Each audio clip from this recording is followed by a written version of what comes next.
Welcome to Future Knowledge, a podcast about knowledge, creativity, and policy, brought to you by the Internet Archive and Authors Alliance. In 1996, the internet was still young, a wild living experiment where people were building the web one page at a time, often by hand. That same year, the Internet Archive was founded with an ambitious goal: to preserve it all. And nearly 3 decades later, that effort has reached a generational milestone.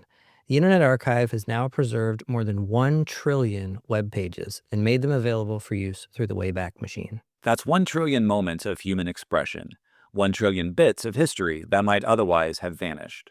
From breaking news and forgotten blogs to cultural movements and vanished communities, together they tell the story of who we are online. I'm Chris Freeland, a librarian at the Internet Archive. I'm Dave Hansen, Executive Director of Authors Alliance. You're listening to Future Knowledge, a podcast from the Internet Archive and Authors Alliance, where we talk with authors and experts about the past, present, and future of knowledge. Today, we're marking the 1 trillion milestone by talking with Mark Graham, Director of the Wayback Machine at the Internet Archive. We'll look back at how this incredible public archive of the web came to be, What it's taught us about the fragility of digital culture, and how the next trillion pages will shape our shared memory of the web. So let's get into it. Mark, hello. How are you doing today? Hey there, I'm great. I'm really happy to be with you. Glad to have you here. So, spirit of full disclosure, I work at the Internet Archive. You work at the Internet Archive. How long have we worked together? Gosh, like 10 years, I think, Chris. It's crazy. I'm always happy to get a chance to chat with you. And I know that Dave is interested in throwing some questions your way too. Looking forward to it. So, Mark, I'd like to start out with a simple question, or what may seem like a simple question. You and I talk a lot about web archiving. It's part of what you do.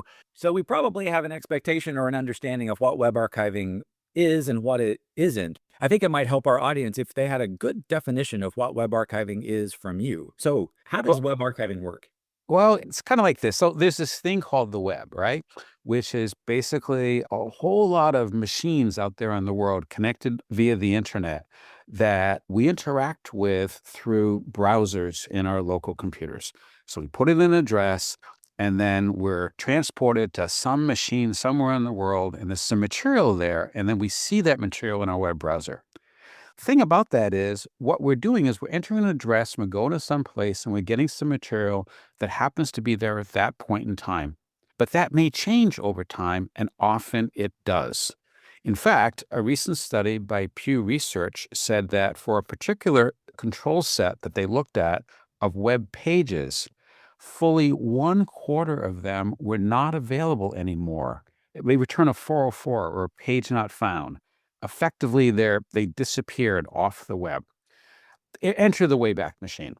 For the better part of the last 30 years, the Internet Archive has been running a series of software programs, and in collaboration with many others, that systematically go out, travel across the internet, and go to individual websites and explore individual web pages and record what they see, store it all on servers, index that material, and then through the software called the Wayback Machine, make those recordings, make those archives, as we call them, available, one web page at a time. And we do this at scale. More than 1 billion URLs a day are visited. And we store this material on our servers. And today, as we're all talking about here now, we've got a lot of these web pages collected, like 1 trillion of them. So, Mark, you mentioned 1 billion URLs that you're gathering every day. Yeah, it's actually way more than that, but yeah, we'll say 1 billion. Yeah. So that's an almost unfathomable number to think about at scale. Can you help me understand what percentage of the web is that? Is that Oh gosh, all of the I web? wish I knew, because part of this is a definitional thing. Like, what is the web, right? Is it all of Facebook, all of Instagram, all of TikTok, all of YouTube, all of these other sites that I don't even know about? I mean, is this in China and Russia and all over the world? Many of them behind paywalls and other access controls. So, while it's true that we're gathering things at the rate of about 20,000 things a second, I suspect that we're really only getting a surface view of what's out there. with maybe single digit percentages or something like that. But it depends too, because for some things, like let's say, for example, US government websites or, academic websites or medical information, any one of a number of categories where you can kind of identify what's their news. News is a really good example. So we work in collaboration with many different organizations all over the world that aggregate news sites and come up with lists of URLs of news stories so that overall, on a day to day basis, we are archiving millions of news story pages across the web worldwide. That's amazing. So, I have been trying to get my head around this number, 1 trillion. It's just so big. And I wonder if you could just talk a little bit about what reaching a trillion archived web pages means to you and, more broadly for people who are users of the Wayback Machine and just humanity's collective memory. Yeah, I mean, it kind of does cause one to pause and think a little bit about the trajectory. It's a big number, but as we've been saying, it's just a number. And I think what is, for me, it's inspiring me to want to go deeper, to want to understand more. A combination of two things. One, what is it we've gathered here? And most importantly, how can we make it most usefully available to people? I mean, a lot of the material is available, for example, through just entering a URL, if you know the URL, and then getting a web page. A small percentage of the material is available through full text search, but those are fairly crude tools. So we're now putting more of our effort into developing systems and software and processes that will meet the interest of people, those people that are curious enough to want to explore and help them understand a bit of this particular set of like the last 30 years of the history of much of the world. At the same time, it's causing me to wonder, what is it we're not getting? What are the gaps? What is the information that is being created and is being shared today that is a combination of one, at risk in some fashion, and two, potentially of significance and value and importance? And obviously, these are kind of broad general questions. We have to operate without a lot of, hard data and try to make good judgment calls. But I guess the trillion number is an opportunity to kind of go inward a little bit and to try to say, what are the questions we're not asking? And what are the voices we're not hearing? And what are the opportunities that we're not pursuing? So I'm not going to be able to sleep tonight, basically, I think is what the answer is there. But I want to emphasize one more thing too, though. I mean, I said "I" a lot there, and that's not fair. This is a big effort involving a lot of people and a lot of organizations. And I mean, certainly there's the history of all the folks who came before this. Like I said, this is operation that's been going on for the better part of 30 years. And today, for example, the Internet Archive has a part of our operation called Archive It. And Archive It provides a software platform for museums and governments and libraries and universities, et cetera, to do their own web archiving. And so that represents more than 10,000 individual processes that run any given day that are being directed by domain specialists who are deciding areas that they want to help to preserve. So there's the Archive It community. There's a whole collection of volunteer archivists called Archive Team, and they're spread out all over the world and they're contributing. There's this Save Page Now feature of the Wayback Machine where thousands of people every day enter in one or more URLs and they say, I want to archive this web page. Or maybe they put a whole series of URLs into a Google Sheet and say, I want to archive these 14,000 web pages, et cetera. So, I mean, I could go on and on and on and talk about how the secret weapon, if you will, or the special sauce, maybe is a better way of saying it, of why the Wayback Machine is as like, broad scoped and high volume as it is because of these partnerships. Yeah, so that raises a question that I've really wondered about. Recently in the news, there's been a bit about Internet Archive Canada and Internet Archive Europe. And when you go into the Internet Archive facility in San Francisco, you see those servers with the lights blinking in the back there. And one of the questions I've heard from people is like, is that data elsewhere? Do we have copies at these other organizations or with other partners? So you mentioned a few organizations. These are mission-aligned organizations that the Internet Archive collaborates with in a variety of ways. There are, in fact, partial copies of the Internet Archive's holdings in a variety of locations around the world. For example, there's some in the Library of Alexandria in Egypt. There's some in Amsterdam. There's some up in Canada, etc. So, yeah, that's been part of the strategy and the plan for a long time, but I think it's something that you're going to see more of. And it's not just a matter of like storing this material in certain places so there's replications of it, but it's also a matter of like where the material is being served from. I should also note too, it's not like we ever were only storing the information in one place. I think almost from the beginning, we've had this practice of writing material to at least two different physical locations nearly simultaneously. So like think of it as like, two different hard drives in two different buildings. And then there's software constantly monitoring the health of all of these hard drives. And if one of them starts to exhibit some sign of sickness in some fashion or goes down, then the mirror of that hard drive is automatically put into a protect mode, and a copy of that is generated, yet another copy in another location. So there's this kind of like continuous self-monitoring and healing process that goes on that's been serving us really well. Mark, as you were talking about the gaps, it kind of struck a thought. So, the scale of this is hard to imagine. And it seems like really the number is kind of meaningless, that it's more about personal stories and personal use or organizational use of the web archive. So I'm curious if you've, in your work, in your time working with the Wayback Machine and its community of users, do you have like the most surprising or the most inspiring thing that you've seen people do with the web archives? There's like a whole range of human experience. So to try to like, encapsulate it or to average it down is challenging. I know there's a number of archives that we have that are historically significant. When the Malaysian airliner was shot down over Ukraine a while back, allegedly the individual who actually shot that plane down had shared about that on a Russian social media site. And that was archived in the Wayback Machine, actually by someone using the Save Page Now feature. So it wasn't even an archive that our staff initiated. And then that post was taken down off that site shortly afterward. This person was indicted for the crimes in the Hague recently. So that's there. We'll take good care of that. A couple Congresses ago, there was a committee, a select committee investigating January 6th. And there were hundreds, if not thousands, of interviews and the transcripts and the videos and all the rest of that. Those no longer exist on the live web.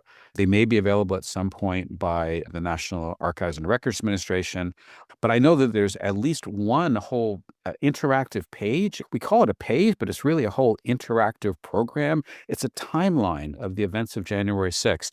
And to the best of my knowledge, the only archive of that is available through the Wayback Machine.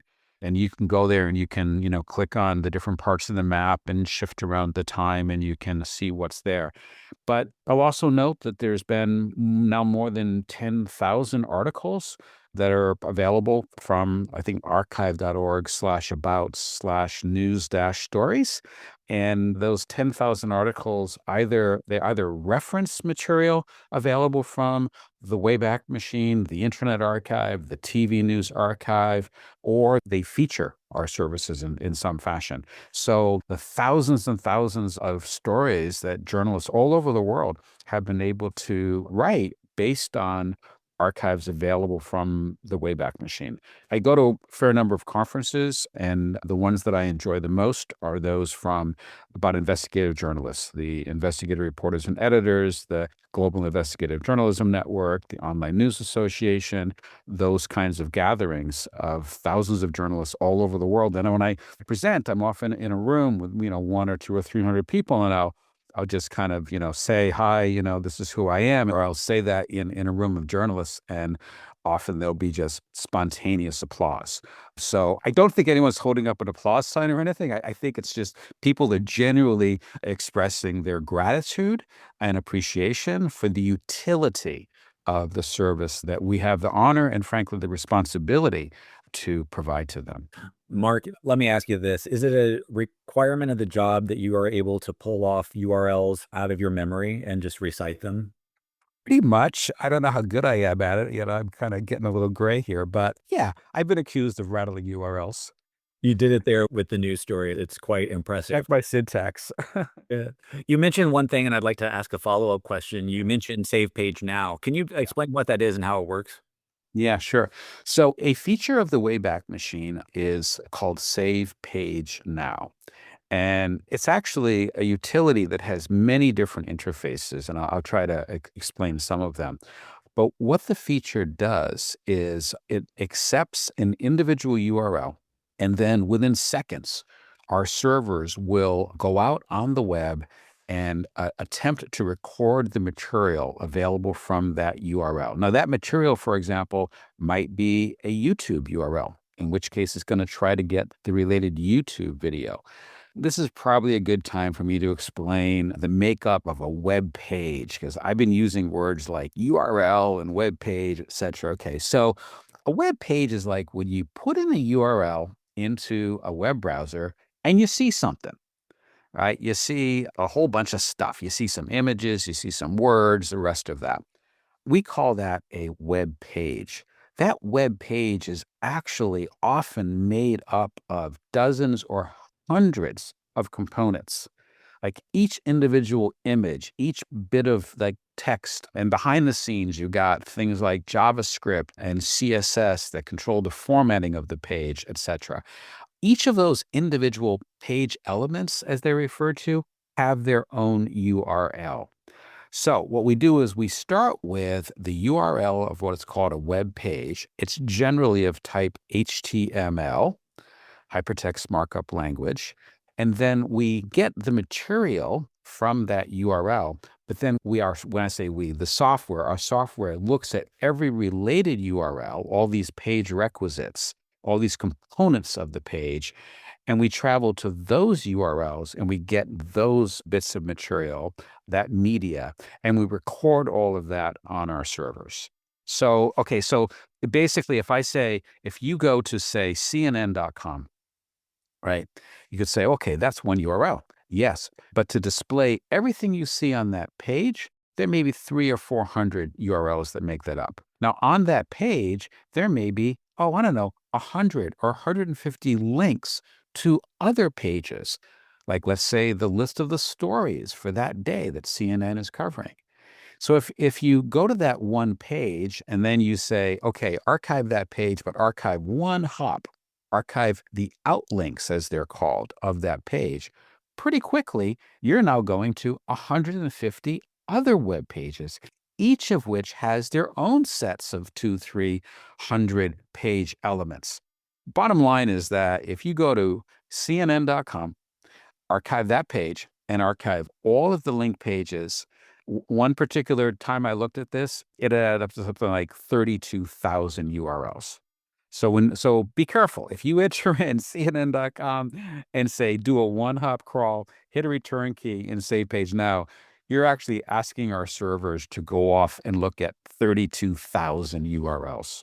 Okay, so let's bring it back to Save Page Now. So Save Page Now, once again, a utility. Anyone out there on the web can enter in a URL and hit a return key, and then we will do our best to record what's there. If you're logged into our service with an archive.org ID and password, and by the way, they're free, you can ask for not just a given URL to be archived, but all the outlinks, as I mentioned, for that URL as well. There's also a browser extension for all the standard browsers, Chrome and Firefox and Brave and Safari, etc. And if you install the Wayback Machine browser extension, then that too has interfaces into Save Page Now. You could also just send an email to spn@archive.org and put a URL in the body of the message, and we'll do our best to archive that URL there too. There's also an iOS and an Android app, aptly named Wayback Machine.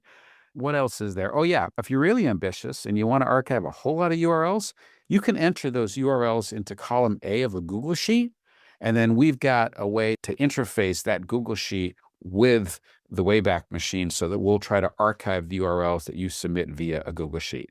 And then finally, there's an API, an application program interface into the Wayback Machine that developers use to integrate their software into the Wayback Machine.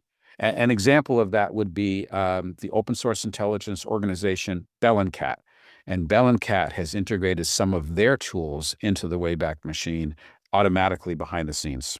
Okay, wait, Mark. I just heard you say something that I gotta double check on this. Okay. I just heard you say that I can send an email to the Wayback Machine, and my question is, what response do I get back? Do I get an email back from the Wayback You Machine? do, of course. Yeah. It might take a little while, but you're going to get a response back. And wait, not only that, but if you type in capture outlinks in the subject line, then we're going to do our best to not only archive the URLs, more than one. You can put in more than one URL. Okay, let me give you an example. The other night, I was reading Heather Cox Richardson, which I do like pretty much every night.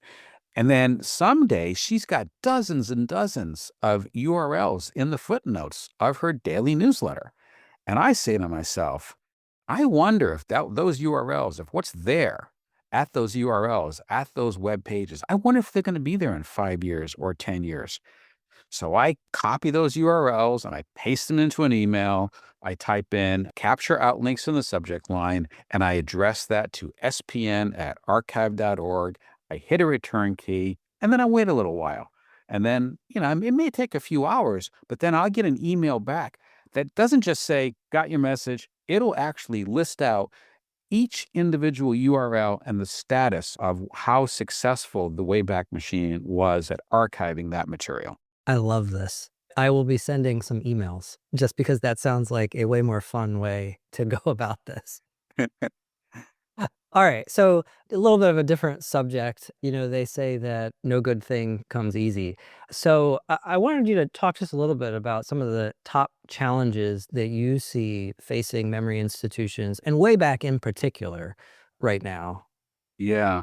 Well, I mean, challenges facing the memory institutions is kind of like a pretty broad topic, right? Like, what are the kinds of the threats that have plagued libraries throughout time? On my shelf here, I have that book, The Library of Fragile History. And it's really a horror story. I mean, it's a very depressing book because the history of libraries is that most of them were destroyed at one point or another by churches and states, et cetera. And those have been persistent threats. And these days, I don't know, more so I think corporations and lawyers representing corporations. Those are the kind of existential threats, I think, and governments too, still to a large extent. But I don't know, maybe you're asking something maybe more specific about our role in trying to archive much of the public web and make it available to people through the Wayback Machine. So let me, explore that a little bit. Well, gosh, I mean, lots changed in the come up on the 3-year anniversary now of the November 22nd advent of OpenAI's ChatGPT.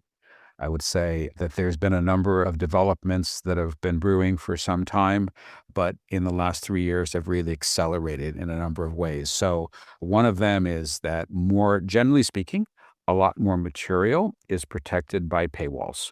And as a matter of policy, at the Internet Archive, we work to archive the open web, which by definition is material that's not behind paywalls. So that's one factor.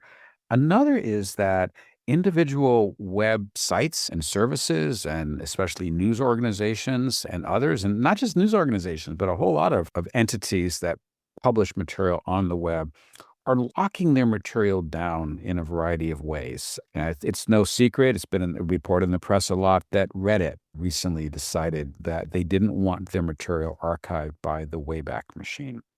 And, one of the reasons that people cite for this is that they are concerned about their material being available from the Wayback Machine by AI companies. And yeah, look, I can understand that consideration, but I'll just say that I think we're the least of their worries. And generally speaking, material from the Wayback Machine is available through what I refer to as a thin straw. Like, you enter in a URL and then you wait and wait and wait and get back a page. We are working to make it a little faster, by the way, but it's pretty slow. I'll be the first to admit that. So more and more content providers are just making their material unavailable in a variety of ways. There's also something else, which is the content delivery networks like Akamai, Fastly, and Cloudflare, and some others. They too are attempting to play a role in this mediation between the appetite of the AI companies and the material available from content providers. And so they've launched a series of services. And in some cases, these services that they've launched which are blocking access in some fashion to material available via the public web are just popping up overnight. You just wake up and then all of a sudden they like Akamai or Cloudflare has implemented some new system which is making it more difficult or impossible for memory institutions to access sites that the day before they were able to access. But there's another thing going on here too, right? Which is that for the last, better part of 30 years, there's been a whole ecosystem and economy developed around a relationship between people who create material and make it available on the web with an advertising model, and how that material is discovered by people using search engines. So the pattern has traditionally then been that people will enter in some search term and they'll get back a list of URLs, and then they click on one or more of those URLs. They go to some website and they enjoy the material that's available there, and they'll also see some ads. And so then the advertiser benefits, the search engine benefits, and the content creator benefits, and the person looking for the material benefits as well. So that is changing. It's changing because more and more people are turning to systems like Bing or Meta the properties, or they're going to Google and they ask a question.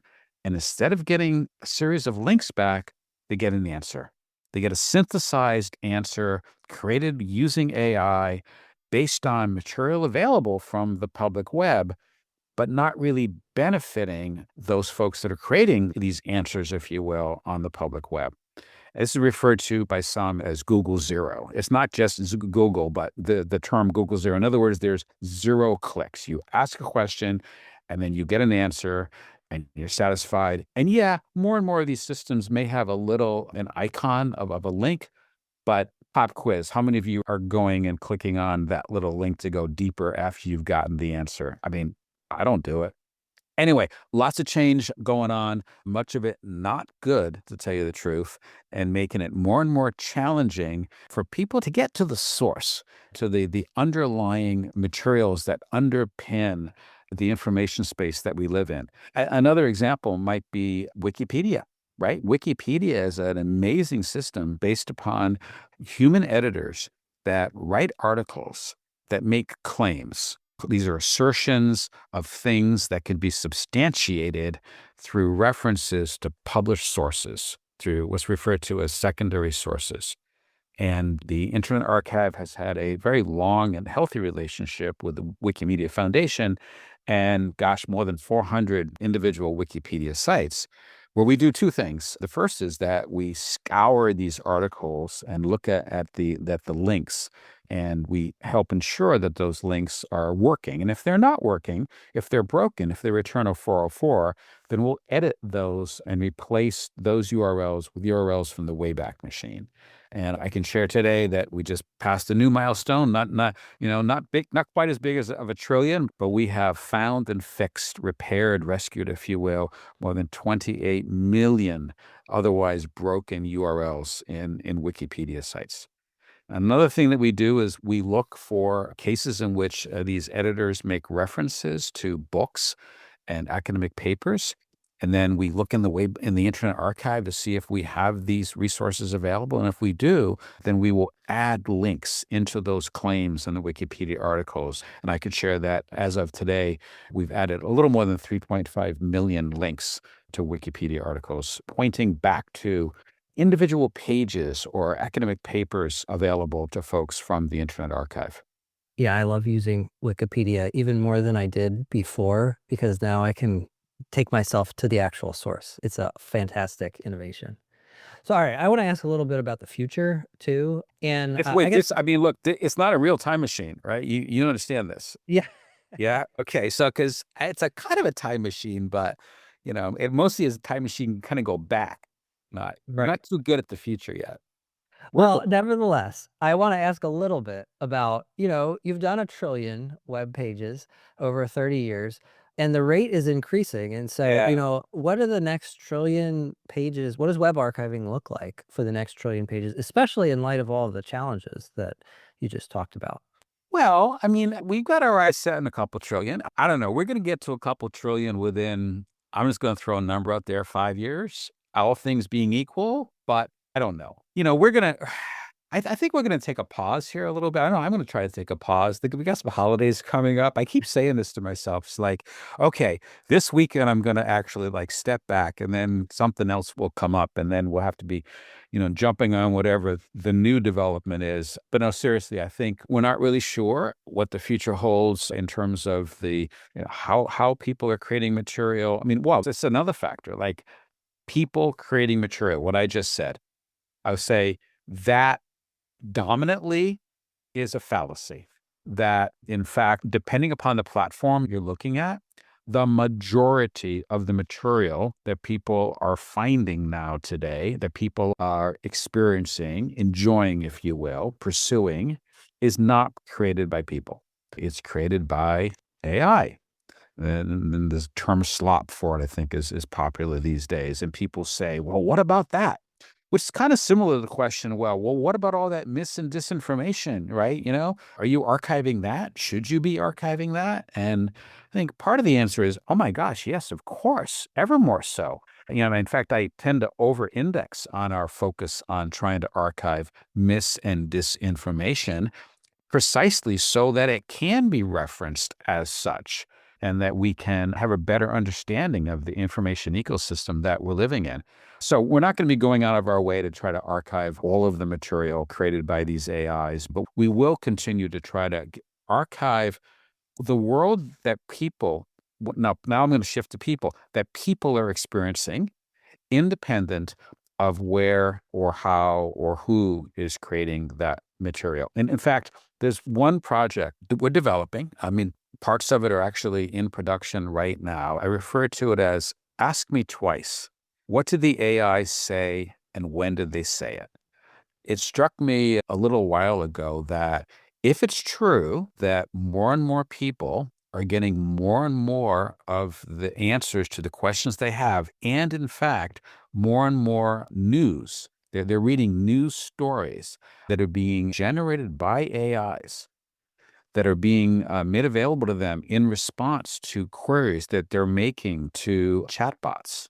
And not just in the US, but all over the world. If it's true that that is happening, well, then two other things are true. One is that the answers that they're getting are inherently ephemeral, that depending upon a variety of factors about who they are, that the AIs have some insight into their profiles, et cetera, and when the question is asked, and what other sources the AI is accessing when it tries to come up with some sort of an answer, that as the data points change, the answers are going to change.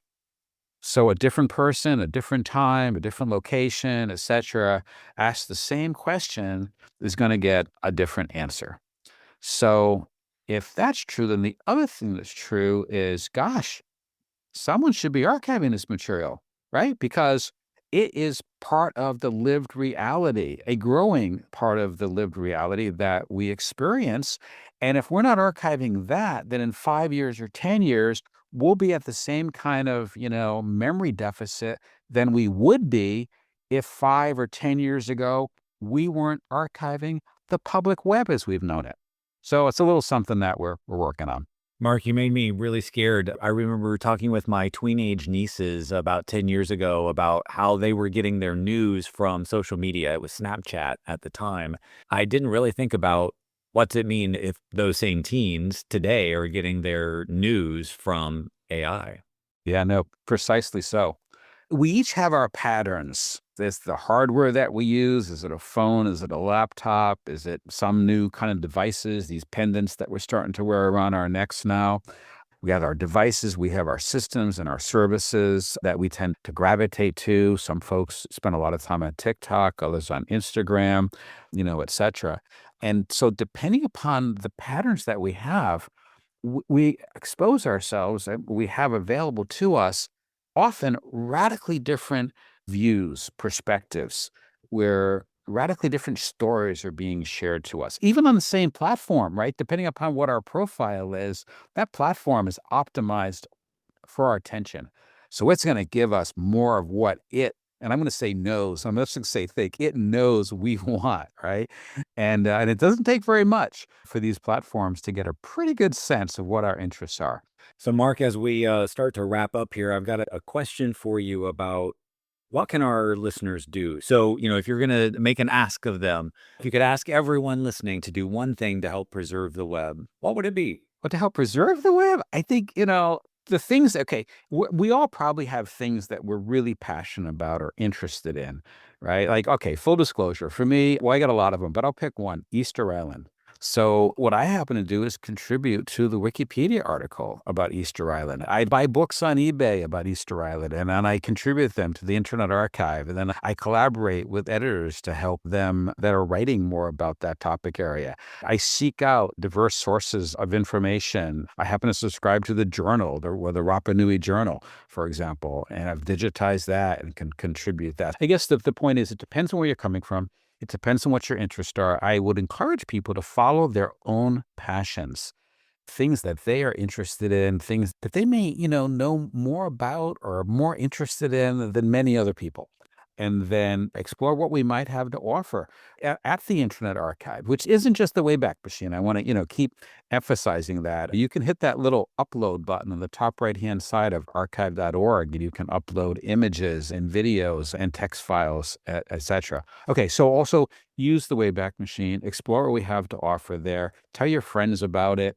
And if there's an idea that you have, if I could wish for one thing out of this conversation that we're having today, only one thing is that someone is inspired or challenged in some fashion and to take this particular action, to either have this idea in their head now or spend some time with our services and come up with some ideas about how we can make what we offer better, and then share that with us. Make a recommendation, challenge us in some fashion. Send that to info@archive.org. Hey, I got an idea. Hey, wouldn't it be great if you did? Look, I know it's a stretch, but wow, I would love it if you could possibly do, etc. And I don't know, I'll tell you this, that, I've only been here for 10 years. We've been around for like 30. Every single thing that is available from the services of the Internet Archive today at one point didn't exist. And it exists today because some person, some human being so far, mostly humans, woke up, was walking, running, whatever, and had this idea in the shower and thought, oh, hey, maybe we could do X. And then talked to some other people and, got some resources together, found the developer, et cetera. And then now we have that. And then we take it for granted. We move on to the next thing. So, I'm always open for the things that we haven't thought of, the things that we haven't done, the ways that we can make our services better, the way that we can be a better library. Thanks for joining us on this journey into the future of knowledge. Be sure to follow the show. New episodes drop every other Wednesday with bold ideas, fresh insights, and the voices shaping tomorrow.